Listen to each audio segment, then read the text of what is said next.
Ya, di video kali ini gue bakal ngejelasin dan ngebahas soal BBM dari Pertamina, ya, terutama untuk etanol dan video yang kemarin viral yang dikocok-kocok terus dia airnya jadi banyak. Credits to Arkan Dairy, chatnya gini, Assalamualaikum Mbah, dia ngasih link, ekstraksi etanol dari Pertalite, apa bener kayak gini?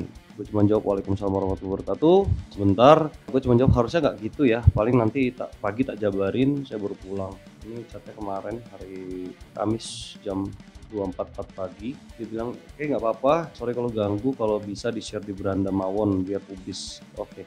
Nah ini sorry banget gue baru bisa bahas sekarang karena kayaknya kemarin gue agak ribet sama yang lain dan ini gue baru bahas sekarang. Jadi pertama gini ya, gue mau ngejelasin dari dasar dulu. Sebenarnya dulu tahun 2022 tuh udah pernah gue jelasin ya. Somehow sekarang rame lagi. Ya, dan memang sih 2022 itu gue ngejelasinnya kenapa, karena gue punya bengkel. Jadi buat kalian yang nggak tahu, gue punya bengkel tentang otomotif dan gue mungkin bisa dibilang tuner ya, tapi mayoritas sih bukan gue yang pegang, gue cuma ACC doang. Dulu sih banyak mikirnya namanya Husni, terus kalau misalnya menurut gue tekanan dalam mesin ketinggian atau power rendah, nanti baru gue koreksi, baru gue revisi. Tapi pada intinya sih semua yang di sana itu tanggung jawabnya dari gue. Nah, kapan hari itu dia bikin mesin untuk Kawasaki Bajaj Pulsar 200 NS, ya dia di bore up dan dia juga di stroke up. Piston kalau nggak salah 7,6 cm, langkahnya 6,2 ya. Gue udah lupa, itu udah lama banget soalnya project tahun 2022 ya. Nah terus begitu mesin jadi, konteksnya sih waktu itu gue lagi di luar ya, terus dinyalain mesin gitu. Pas dinyalain mesin dari video segala macem, gue ngerasa ini mesin kurang tenaga gitu loh. Padahal menurut tekanan statisnya dan lain sebagainya itu seharusnya udah masuk semua gitu. Menurut Husni sih dia bilangnya dulu katanya itu dari crankshaft yang gak balance lah segala macam, tapi menurut gue enggak gitu, karena gue lihat ya prosesnya, step to stepnya, dan kalaupun memang crankshaft itu nggak balance dan lain sebagainya, harusnya getaran mesin itu secara mekanikal gitu, bukan dari kekurangan energi gitu. Dan akhirnya sayangnya gue coba waktu itu, gue udah pernah ngemail Pertamina ya, walaupun nggak digubris ya wajar karena I'm nobody. Jadi simpelnya gue bukan siapa-siapa. Dan karena waktu itu requestnya minta mesin bore up stroke up itu harus bisa pakai Pertalite ya, dengan bukan karena yang punyanya nggak punya duit, yang punyanya punya duit. Cuman yang jadi masalah waktu itu agak susah ya cari bensin harus terus-terusan Pertamax turbo atau Pertamax di Semarang. Jadi ya udah kita cari aman ya kan, cari tekanan mesin yang memang masih oke buat 3 busi tersebut aktif dan pakai di RON 90. Waktu itu sih kayak gitu konsep mesinnya.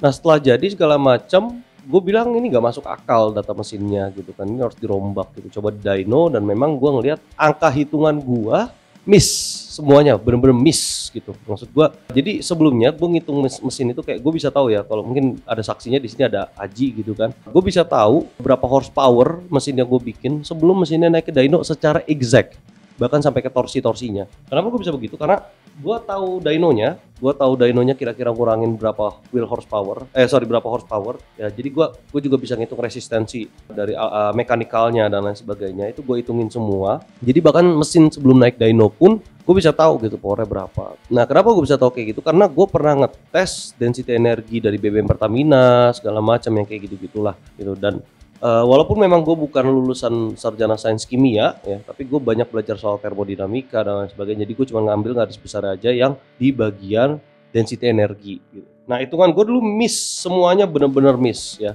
Dan lu bisa bilang gue bias, lu bisa bilang gue terlalu pede sama hitungan gue apa gimana, terserah gitu. Tapi menurut hasil kalkulasi gue ya, itu bukan dari mekanikal, itu dari hasil pembakaran atau pembasian. Yang pada akhirnya gue bilang, ya udah sementara ini daripada motor dibawa jalan dan hasilnya berantakan, ya bongkar semua, rubah spesifikasi semuanya, timing dan lain sebagainya dirubah, crankshaft di balance ulang, semuanya kita rubah, bener-bener kita bikin dari scrap lagi. Dan itu ya gimana, itu tanggung jawab bengkel ya.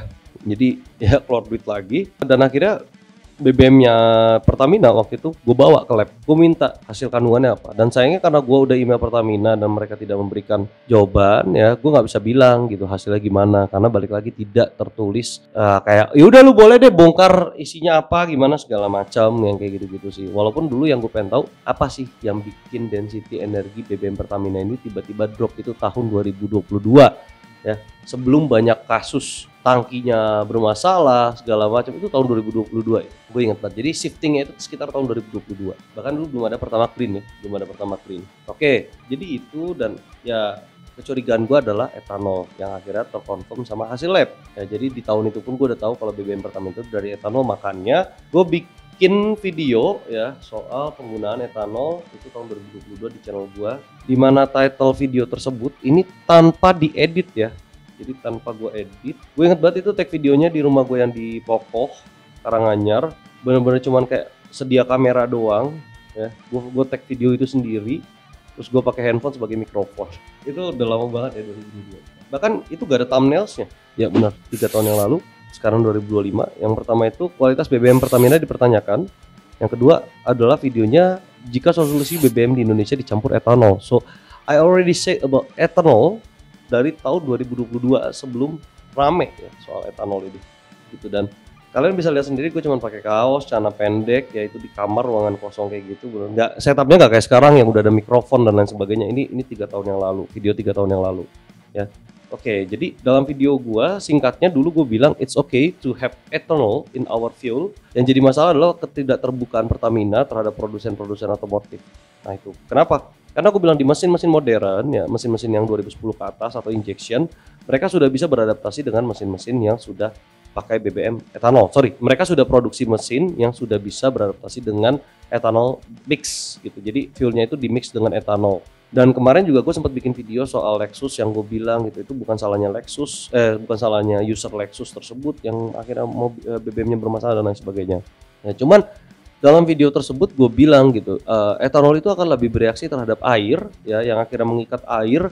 Dan selain kita bicara soal density energi, air itu yang bisa merusak sistem pembakaran gitu. Jadi bisa jadi kerak dan lain sebagainya, walaupun memang masih dalam taraf batas aman. Tapi kalau misal lu ngebongkar mesin-mesin yang tadinya pakai ethanol based fuel atau ethanol mix, itu dalam ruang bakar dia banyak keraknya gitu. Apalagi untuk mesin-mesin yang katakanlah dia dari aluminium gitu ya, dari cylinder block aluminium dan lain sebagainya, atau besi ya. Jadi material cylinder block, piston tuh banyak macamnya gitu. Dia bisa aluminium cast, bisa dari besi ya. Ada juga yang billet, ada yang gua nggak tahu sih ada yang pakai titanium atau enggak ya. Kayaknya enggak sih ya. MotoGP pakai apa? Enggak mungkin. Cylinder block karbon enggak mungkin. Ya, tapi pada intinya sih dia akan bereaksi dan itu bisa menyebabkan karat dan lain sebagainya kalau dia mengendap terlalu lama ya kan. Jadi memang ada sisi negatifnya, sisi positifnya. Etanol sendiri singkatnya dia akan menilaikan nilai oktan, RON atau MON. Nah buat kalian yang nggak ngerti RON atau MON itu apa, RON itu bukan kandungan oktan dalam bensinnya dia berapa, bukan. Research octane number itu cuma menandakan bensin tersebut ya atau fluida cair tersebut tahan di tekanan berapa PSI sesuai dengan standar ISO ya. Dia runningnya entah RON atau MON itu pengujiannya beda sedikit, tapi fokusnya utamanya sama ya.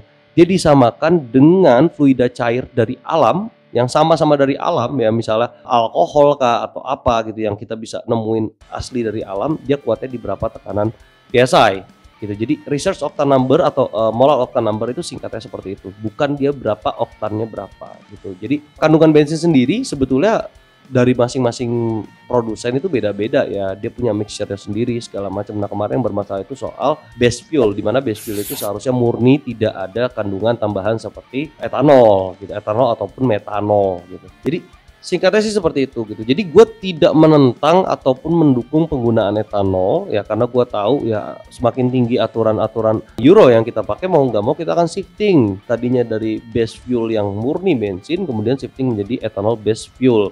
Di mana negara-negara contohnya Brazil, mereka itu bisa bikin BBM itu kalau nggak salah E90 apa E100 gue lupa. Jadi benar-benar base-nya itu etanol. Keuntungan etanol sendiri artinya dia renewable ya, dia renewable, kita nggak usah pakai tambang lagi segala macam, dia renewable dan semuanya di surface ya, nggak usah pakai hal-hal yang terlalu kompleks dalam pembuatan pertambangan. Negatifnya apa sih? Negatifnya kemungkinan ethanol based fuel itu akan sedikit lebih mahal daripada pertambangan. Ya ini agak lucu sih, but that's the reality ya kalau misalnya kita memang mau mengarah ke arah sana gitu. Dan keuntungan lainnya memang dari etanol itu polusi udaranya jauh lebih ramah dibandingkan kita pakai fossil fuel ya, singkatnya sih seperti itu. Negatifnya apa? Nah kita bahas negatifnya nih. Negatifnya itu etanol itu punya density energi yang lebih rendah. Nah ini makanya gue bisa sadar kalau BBM di Pertamina itu sudah dicampurkan oleh etanol. Kenapa? Karena density energinya itu akan keluar pada output mesin Jadi kalau misalnya kalian pakai mesin standar mungkin nggak akan terlalu terasa di powernya segala macam. Cuman buat mesin-mesin yang tune up ya, yang gue pakai gitu ya, kayak gue bisa aja bikin mesin 200 cc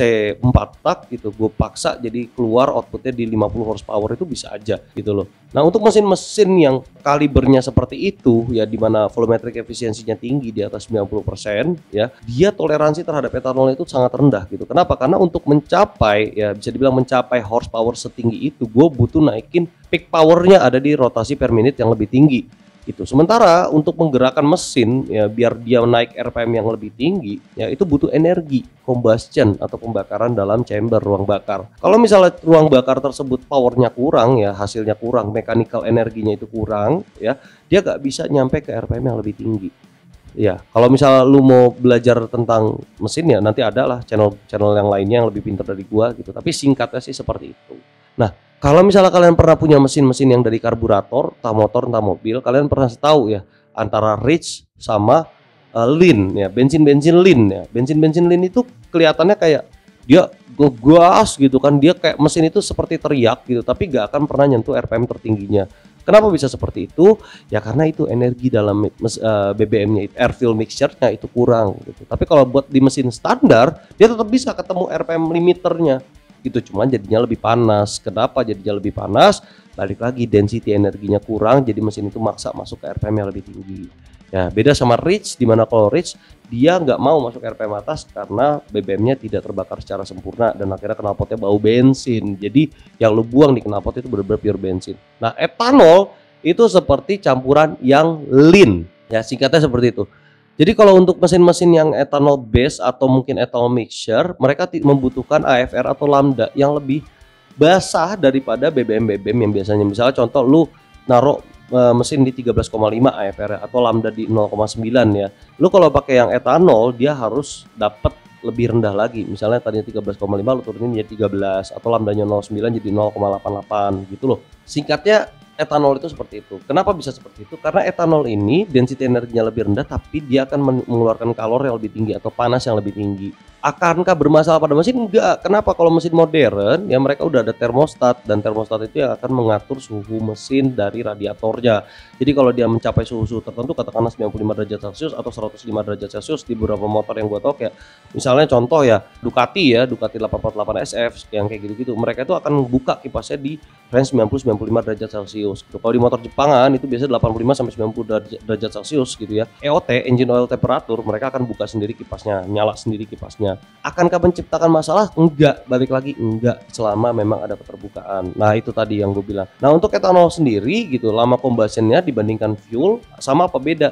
Beda. Jadi combustion dari etanol itu dia bisa dibilang agak sedikit lebih lambat daripada fuel yang biasanya. Jadi kalau misalnya lu punya lebih cepat daripada fuel yang biasanya. Jadi kalau misalnya lu mau ngebakar mesin-mesin etanol, mau nggak mau timing pengapian lu jangan terlalu tinggi, karena kalau terlalu cepat ya berarti negatif ya, jangan terlalu negatif. Karena kalau dia terlalu tinggi negatifnya ya, ada kemungkinan terjadi combustion sebelum piston itu ada di titik mati atas gitu ya. Ini beda loh ya, bedakan antara ignition dan combustion. Kalau ignition dia biasanya memang bisa aja sih sebelum 0 TMA gitu. Tapi kalau combustion sebelum 0 TMA, di mana energinya itu terlalu besar ya, piston tuh balik. Maksudnya kebalik tuh muternya jadi kebalik gitu. Kalau kalian mau ngetes omongan gua, ya simpel aja, tapi tolong dites di mesin-mesin jadul kayak 2 tak ya. Itu pulsernya kalian geser pengapiannya ya, terlalu cepat ya, itu motor kalian begitu masuk gigi 1 lepas kopling mundur. Nah itu gigi mundurnya sampai 4. Kalau punya Ninja 2 tak 6, woi keren banget itu jalannya mundur gitu. Normal.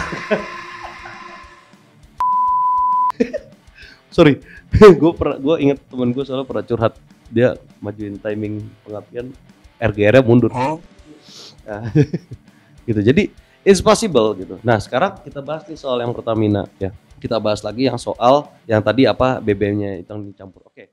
Jadi